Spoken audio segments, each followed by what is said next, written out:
Pemirsa, ribuan tentara Amerika Serikat yang bertugas di wilayah konflik kembali ke Amerika Serikat. Ya, kepulangan ini terjadi setelah Amerika Serikat menghentikan operasi Epic Fury. Welcome home. Congratulations from both my wife Jenny and I standing here on this ship in Norfolk, welcoming you back to America. Suasana haru dan bahagia menyelimuti pelabuhan Norfolk saat kapal perang USS Winston A. Churchill merapat membawa pulang para prajurit Amerika Serikat. Menteri Perang Amerika Serikat Pete Hegseth menyambut langsung lebih dari 4.500 tentara yang telah menyelesaikan misi negara. Para prajurit yang kembali ke Amerika Serikat ini adalah bagian dari kelompok tempur kapal induk USS Gerald R. Ford yang menjalani penugasan selama hampir 1 tahun di wilayah konflik. Selama penugasan, kapal induk terbesar dunia ini membawa jet tempur, kapal perang, dan ribuan personel untuk menunjukkan kekuatan militer. Sebelumnya Amerika Serikat resmi akhiri operasi tempur Epic Fury di Iran pada 5 Mei 2026.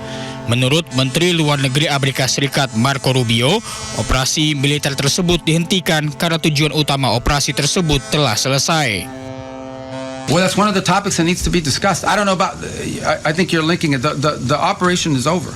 Epic Fury, as the president notified Congress, we're done with that stage of it. Okay, we're now on to this project of freedom. As far as the negotiation is concerned, I think the president's been clear that part of the negotiation process has to be not just the enrichment, but what happens to this material that's buried deep somewhere that they still have access to if they ever wanted to dig it out. That has to be addressed, and that's being addressed in the negotiation. I'm not going to go further on what progress has been made on that topic because I don't want to endanger the negotiations, but suffice it to say that the president and this entire team is aware of the centrality of that question, and that will have to be addressed one way or the other.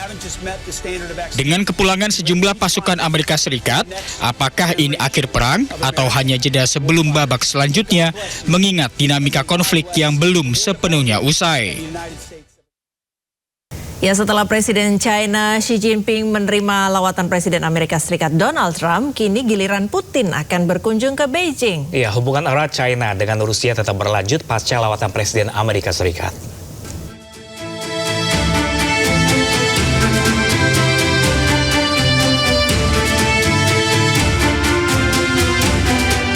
Kremlin telah memastikan lawatan Putin ke China dijadwalkan 2 hari 19 hingga 20 Mei. Bahkan pesawat Angkatan Udara Rusia telah terlihat mendarat di Beijing. Kremlin menyebut bahwa Putin dan Xi Jinping berencana untuk lebih memperkuat kemitraan yang komprehensif dan hubungan strategis. Lawatan Putin ini bertepatan dengan peringatan 25 tahun penandatanganan perjanjian hubungan bertetangga yang baik dan kerjasama persahabatan. Perjanjian antara Moskow dan Beijing tersebut ditandatangani pada 2001. Kabar lawatan Putin ini muncul 1 hari setelah Presiden Amerika Serikat Donald Trump meninggalkan China setelah kunjungan Presiden pertama Amerika ke Beijing dalam 1 dekade terakhir.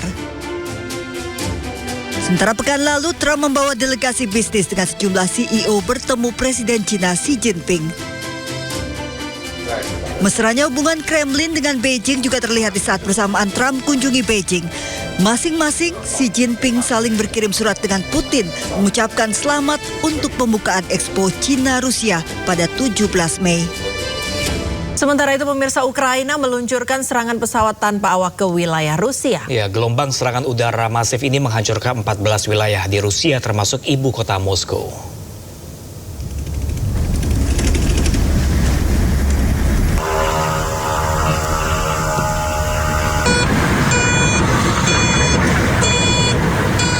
Sebanyak 600 drone Ukraina menghantam beberapa wilayah di Rusia. Ibu kota Moskow menjadi salah satu target utama serangan ini yang mengalami dampak paling parah. Kementerian Pertahanan Rusia mengonfirmasi pihaknya mendeteksi dan mencegat 1045 drone Ukraina dalam kurun waktu 24 jam. Sebanyak 556 diantaranya ditembak jatuh dalam 1 malam. Dinas Keamanan Ukraina mengakui bahwa sasaran operasi ini adalah kilang minyak bumi, fasilitas industri pertahanan, serta jaringan logistik militer Rusia. Sebanyak 5 orang warga sipil tewas akibat terkena reruntuhan, termasuk salah satu pekerja berwarga negaraan India.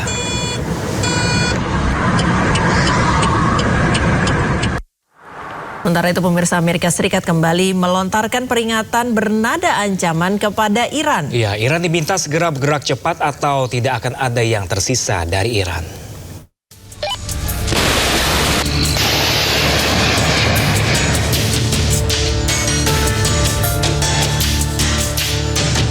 Setelah Trump kembali dari lawatannya ke Cina, Amerika Serikat kembali mengancam Iran. Melalui akun Truth Social, Presiden Amerika Serikat Donald Trump mengancam Iran segera bergerak cepat atau tidak ada waktu lagi yang tersisa bagi Iran. Ancaman Trump tak main-main, bahkan juga diunggah akun resmi Gedung Putih. Ancaman ini dilontarkan saat Presiden Amerika dijadwalkan berbicara dengan Perdana Menteri Israel Benjamin Netanyahu. 1 bulan gencatan senjata tanpa batas, bahkan awal pekan lalu Trump menyebut gencatan senjata dengan Iran dalam kondisi kritis. Dikutip dari kantor media penyiaran pemerintah Iran IRIB, pemerintah Iran merilis apa saja tanggapan mereka terhadap proposal Amerika Serikat, namun Amerika menolak respon Iran. Sinyal berlanjutnya perang sebelumnya juga terlihat dari tanggapan juru bicara parlemen Iran Muhammad Bagher Ghalibaf menanggapi tweetan Trump. Ghalibaf menyebut militer Iran siap menghadapi semua kemungkinan dan yakin Amerika akan terkejut dengan kesiapan militer mereka.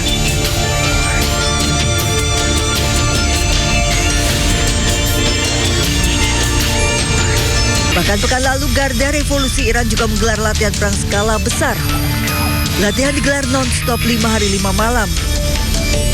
Garda Revolusi Iran menyebut latihan perang untuk menghormati gugurnya pemimpin tertinggi mereka Ayatullah Khamenei dan kesiapan menghadapi agresi Amerika Serikat Israel. Tak hanya menggelar latihan, kini Iran memanggil semua generasi mudanya untuk segera mendaftar bela negara. Saat ini sudah 10 juta anak muda Iran terdaftar sebagai relawan bela negara. Bahkan, Garda Revolusi Iran juga sudah menggelar pelatihan perang bagi warga sipil dan siap mempersenjatai warga sipil. Garda Revolusi Iran merilis video peluncuran rudal. Ya, peluncuran video tersebut diunggah di akun media sosial Iran Military. Dalam unggahan Iran Military menambahkan keterangan "We are ready" atau "kami siap", belum diketahui maksud dari keterangan itu. Namun belakangan Amerika Serikat mengancam akan menghancurkan Iran jika tidak segera buat kesepakatan.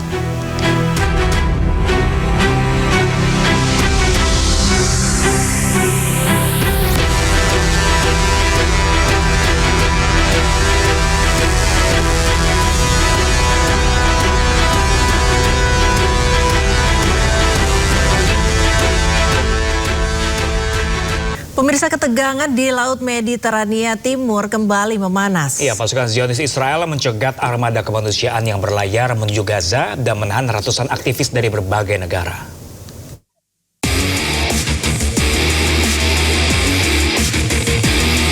Ketegangan kembali terjadi di Laut Mediterania Timur pada Senin siang waktu setempat. Pasukan Israel mencegat kapal-kapal yang membawa puluhan aktivis dari armada Global Summit Flotilla yang tengah berlayar menuju Gaza.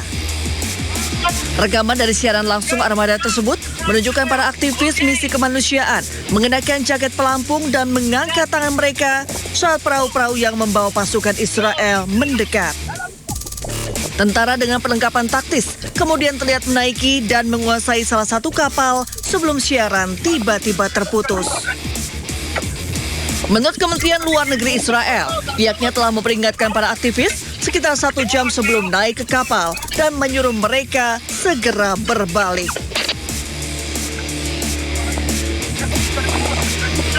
Sebelumnya pada Kamis 30 April, pasukan Israel mencegat setidaknya 22 kapal di perairan internasional di lepas pantai Pulau Kreta Yunani yang berjarak lebih dari 600 mil dari Gaza. Selain mencegat kapal kemanusiaan yang berlayar menuju Gaza, pasukan Israel juga menahan 175 aktivis. Sebagian besar aktivis kemudian diturunkan di kereta dan kemudian kembali ke negara masing-masing.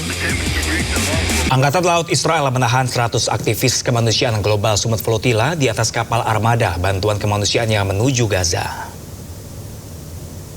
This is Munki. I repeat, we have been intercepted. They have not yet boarded, but interception looks extremely likely. Militer Israel mencegat dan membajak kapal-kapal rombongan armada Global Summut Flotilla di perairan Siprus sekitar 200 mil laut dari Gaza, Palestina. Pasukan Zionis Israel turut menangkap sekitar 100 aktivis armada bantuan kemanusiaan yang sedang menuju jalur Gaza di perairan internasional. Diketahui para aktivis kemanusiaan langsung dipindahkan ke kapal militer Israel yang berfungsi sebagai penjara apung untuk kemudian dibawa menuju pelabuhan Ashdod. This is Munki. I repeat, we have been intercepted. They have not yet boarded, but interception looks... Sejumlah kapal yang bergabung dalam misi kemanusiaan menembus Gaza, Global Summut Flotilla disergap oleh tentara Zionis Israel saat berlayar di Laut Lepas Mediterania. Saat ini ada 5 warga negara Indonesia yang diculik militer penjajah Israel.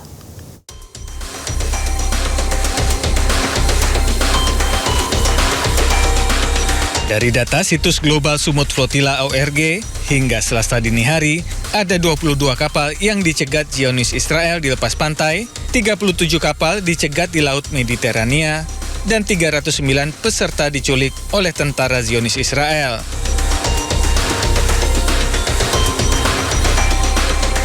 Di antara para aktivis dan jurnalis Indonesia yang diculik penjajah Israel, yakni Bambang Nuryono, jurnalis yang berada di kapal Bola Rais.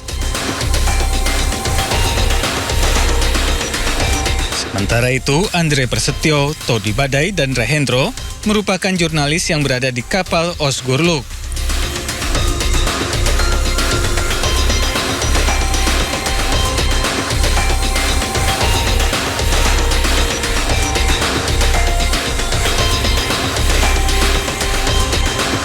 Aktivis kemanusiaan Andi Angga yang berada di kapal Yosef juga ikut diculik. Sementara itu, ada 15 kapal yang masih berlayar di Laut Mediterania. Di antaranya kapal Kasri Sadabat yang berisi 2 WNI, yakni Asad Aras dan Hendro Prasetyo. Kapal Zefiro yang berisi 2 WNI, yakni Herman Budianto dan Ronggo Warsano.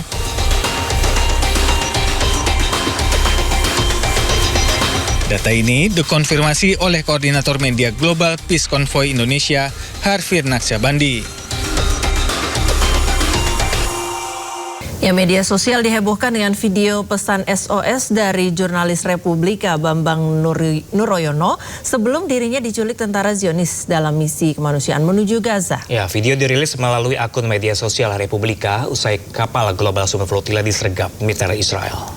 Saya warga negara Indonesia dan saya adalah partisipan pelayaran misi kemanusiaan Global Summut Flotilla 2026. Jika Anda menemukan video ini, mohon disampaikan kepada pemerintah Republik Indonesia bahwa saya saat ini dalam penculikan tentara Zionis Israel. Saya mohon agar pemerintah Republik Indonesia membebaskan saya dari penculikan tentara penjajahan Zionis Israel dan meminta kepada pemerintah Republik Indonesia untuk tetap terus selalu mendukung kemerdekaan Palestina.